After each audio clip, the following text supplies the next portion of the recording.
Ada Karena prolog dulu. ya, prolog. Guys, oke guys. Udah masih. Tak kasih buat saya. Assalamualaikum. Langsung berdua. Assalamualaikum warahmatullahi wabarakatuh. Malam ini kita kumpul-kumpul di musola, tapi bukan orang luar ya. Sekali lagi saya klarifikasi, ini bukan kumpul-kumpul orang luar. Ini adalah keluarga pesantren Diponegoro. Ini biasanya kalau habis sisa kita bicara-bicara. Nah, kali ini tema kita adalah kiat hafal Quran selama lockdown. Nah, narasumber kita ini ada Masya Allah Asy-Syaikh Al-Kabir ya.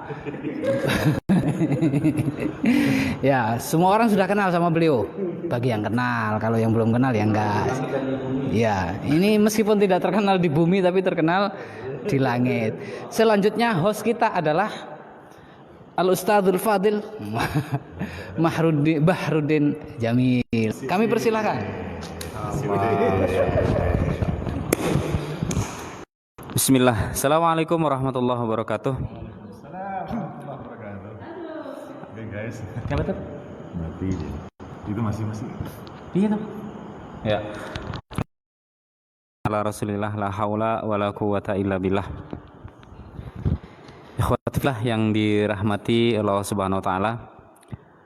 Malam ini kita berkumpul kembali ya dalam suasana yang sama seperti malam kemarin. Namun pada kesempatan hari ini kita akan membahas seputar hafal Quran saat lockdown. Nah, kita sudah kedatangan Zikrur Rahman LC.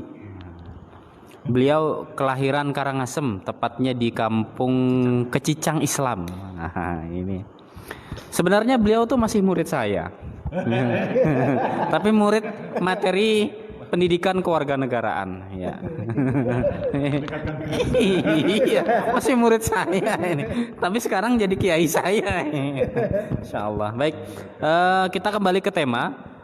Mungkin pemirsa ya di rumah kepinginlah ada sedikit nasihat ya, bagaimana sih cara memotivasi anak untuk menghafal Al-Quran di rumah, apalagi saat ini masa maksa di rumah aja ya, saat stay at home atau ya istilah yang rame itu lockdown gitu. Tapi kebanyakan anak-anak ini sekarang orang tua keluhannya itu, Ustadz, anak saya tuh sekarang tuh main HP aja terus gitu. Nonton, main HP, main game dan sebagainya. Sehingga untuk belajar atau menghafal Al-Quran sebagaimana di pesantren pada sebelumnya, saat sebelum ada wabah corona ini, mereka menghafal Quran di pesantren. Tapi kalau di rumah itu motivasinya beda, ruhnya beda ketika berada di rumah. Nah ini saat ini insya Allah ya, Syekh kita akan sedikit memberikan nasihat dan motivasi kepada kita semua sebagai orang tua, agar ikut semangat juga dalam memotivasi anak-anak kita untuk menghafal Al-Quran ya, tanpa berbasa-basa basi lagi ya. Barangkali antum sekalian sudah kepingin mendengar suaranya Ustadz Zikru gitu ya. Baik Ustadz Zikru, alangkah baiknya jika pertemuan kali ini diawali dengan tilawah yang dilantunkan oleh seorang yang memiliki suara yang Masya Allah sangat merdu ya. Beliau adalah Ustadz Zikrur Rahman. Kepada beliau waktu dan tempatnya kami haturkan. Silakan Ustadz. Kali ini Ustadz Zikru akan melantunkan tilawahnya surat Al-Hadid ayat 22 ya. Al-Hadid ayat 22, kepada beliau kami haturkan. Tilawah nih atau ya, tartil? Tilawah. Alhamdulillah. Ya. Assalamualaikum warahmatullahi wabarakatuh. Waalaikumsalam warahmatullahi wabarakatuh. Anton. أعوذ بالله من الشيطان الرجيم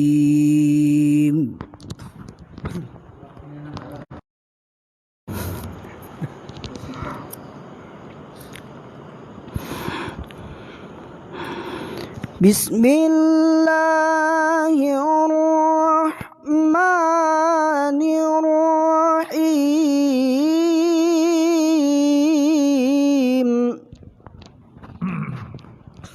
Allah. ما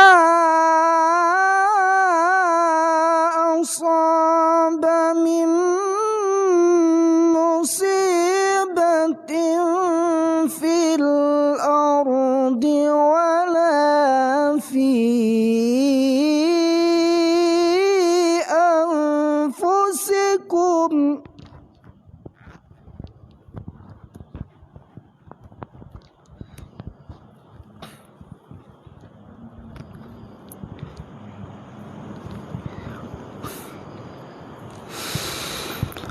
ولا في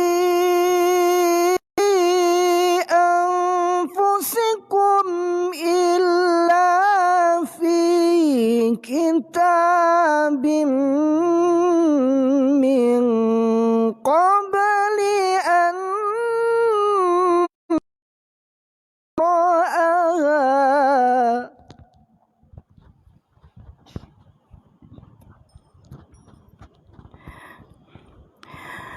إن ذلك على الله يسير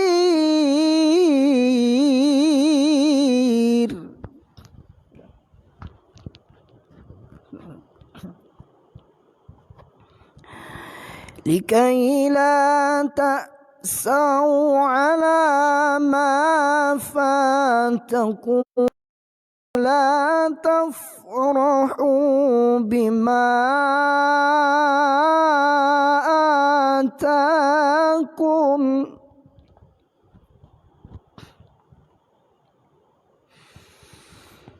والله لا يحب كل مختال فخور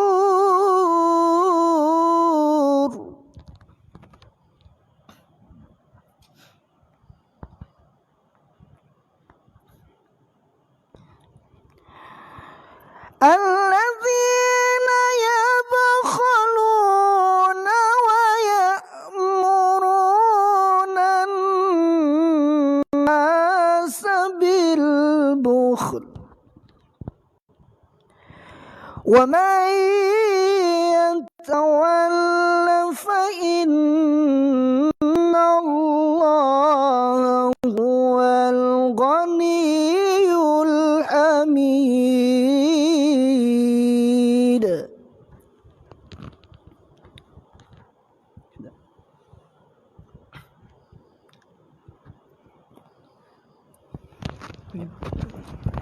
Sadaqallahul azim wa sadaqa rasulul amin wa nahnu ala dzalika minasyahidin.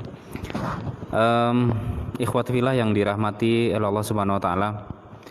Begitu bahagianya ya orang tua dari Ustadz Zikru ya. Karena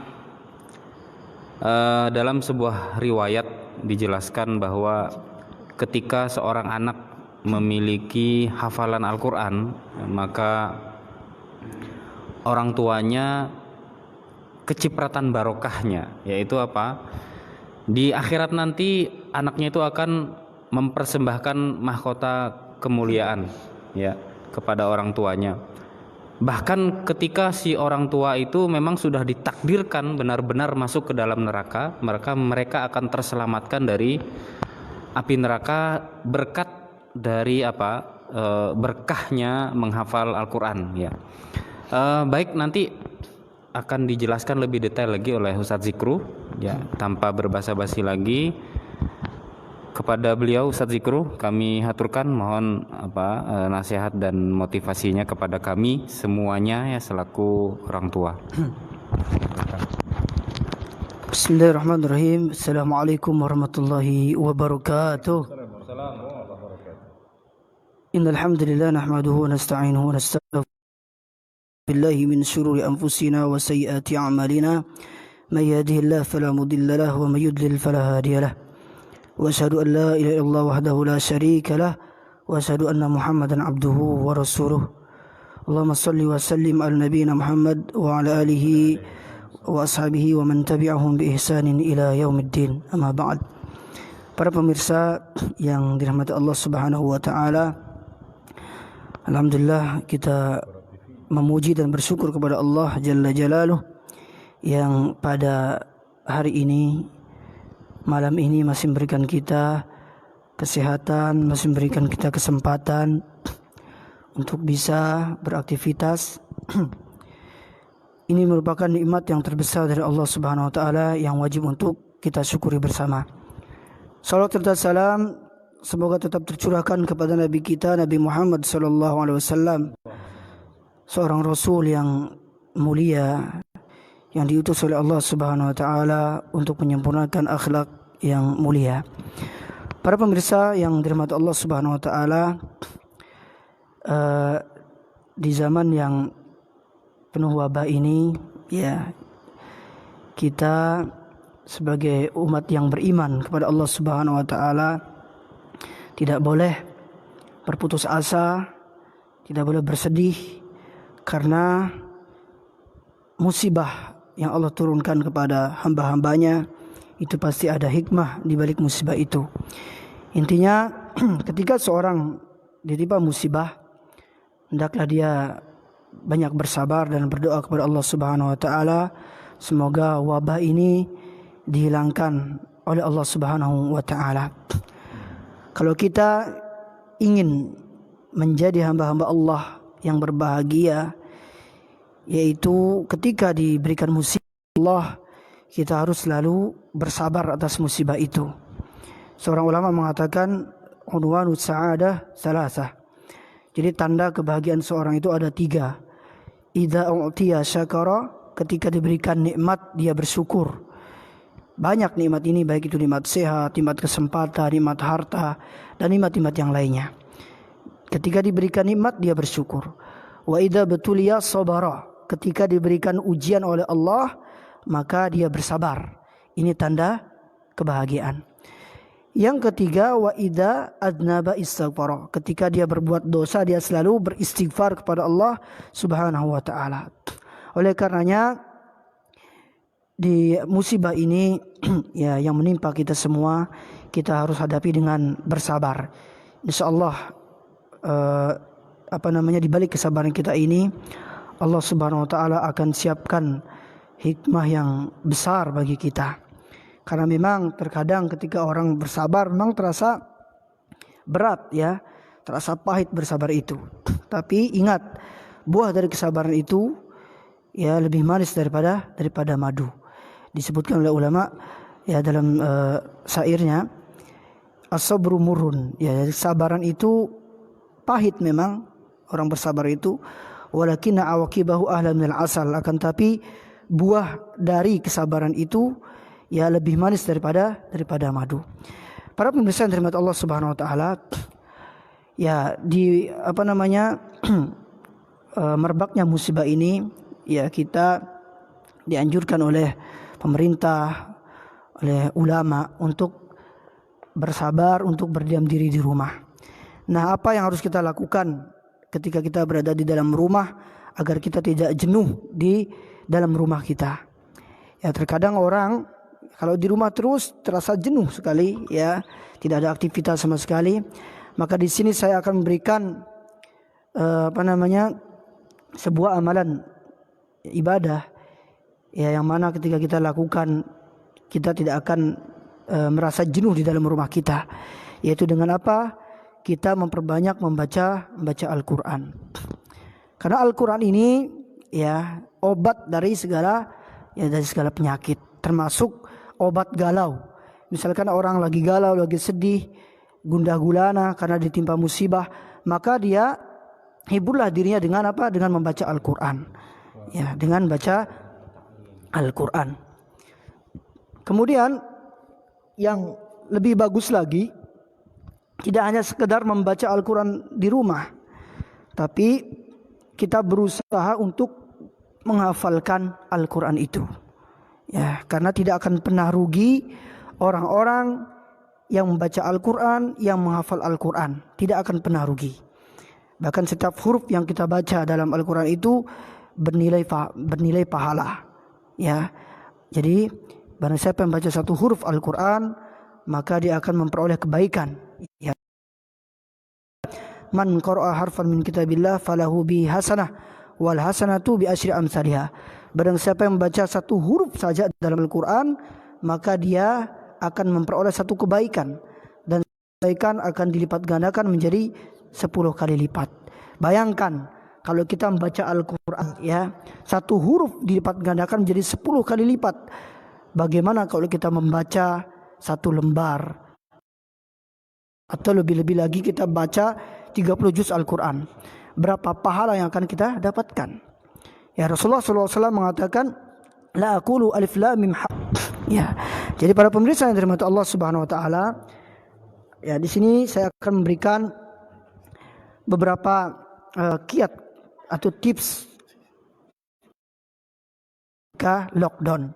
Ya, jadi di masa-masa lockdown ini kita gunakan waktu kita untuk selalu membaca firman Allah.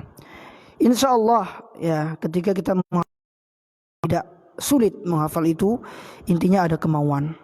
Allah kan katakan dalam Al-Quran, walaqad yassarna al-Qur'ana lidzikri. Ya, apa? Walaqad yassarna wa ta'ala.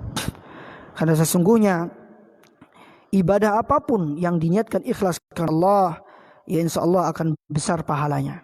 Ya, apalagi kita kitab suci Al-Quran.